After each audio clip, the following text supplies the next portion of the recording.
In the decades following World War II, every country behind the Berlin Wall experienced the wrath of communism.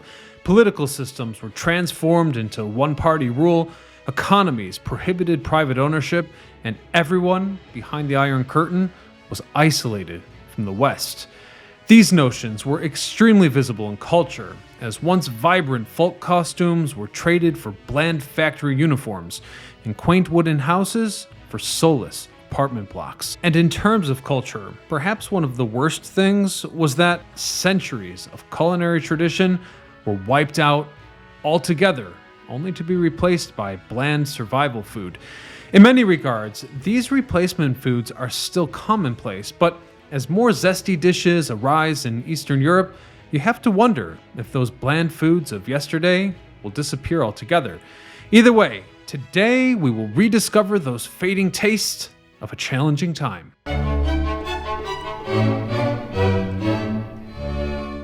You have to understand that under communism, ingredient availability was the key challenge.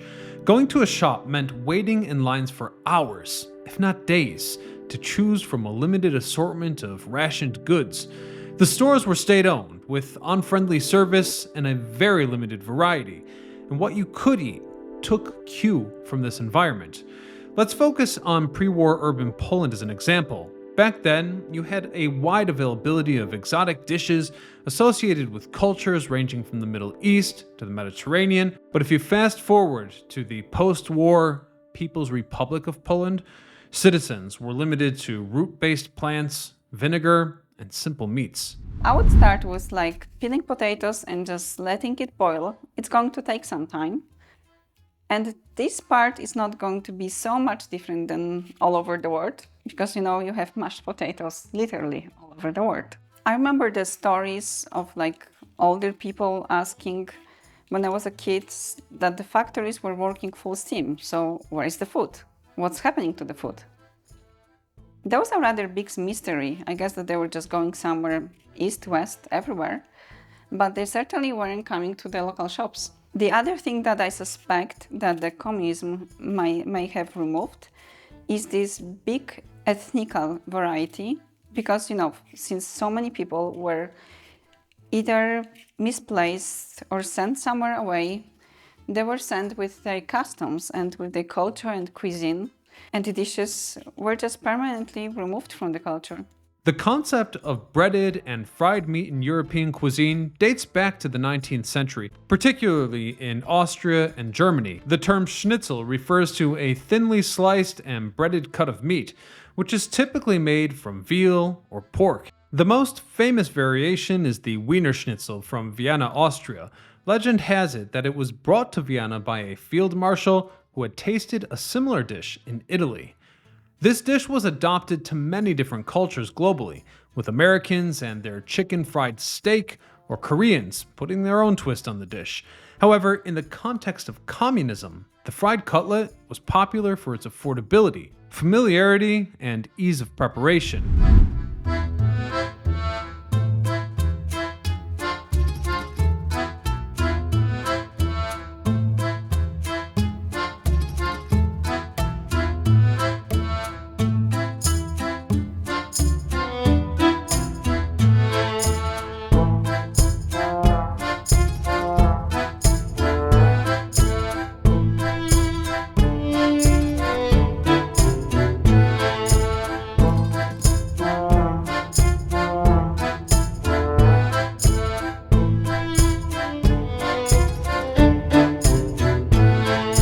Let's move to the salad part. We need just cucumbers, sour cream, and a little bit of salt.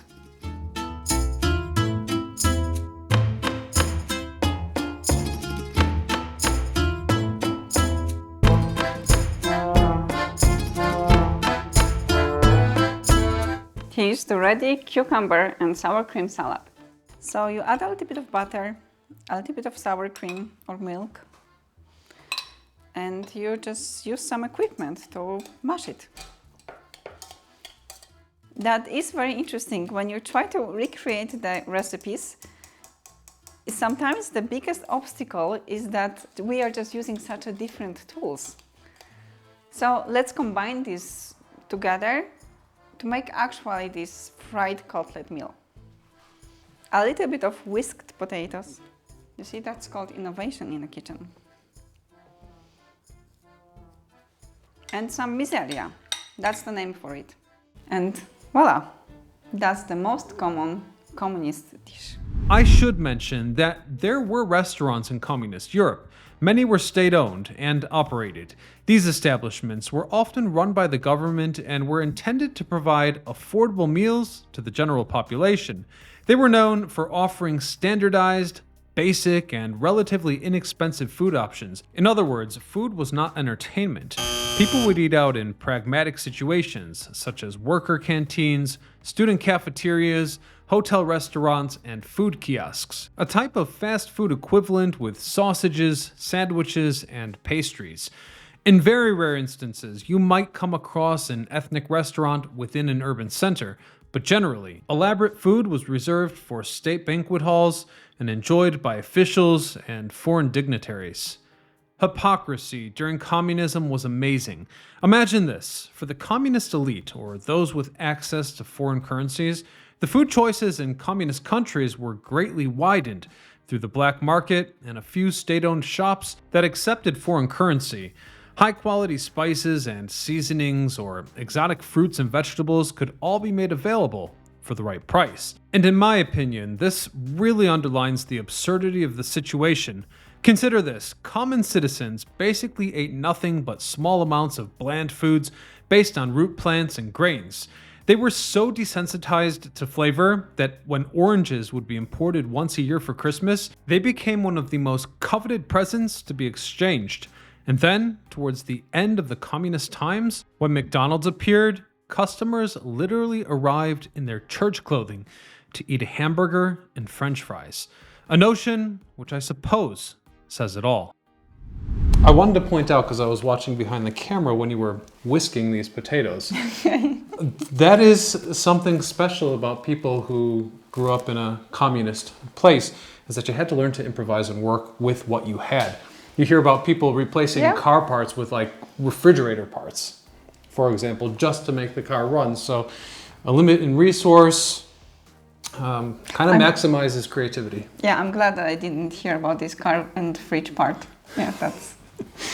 Well, I'm sure that there are more creative things that we don't know about. And the special thing about this dish, as compared to a lot of the things that we taste test on the channel, is that we know for a fact it is perfectly authentic from the times of communism, because the people who lived in communism still make this dish. So we have like a real life opportunity to compare.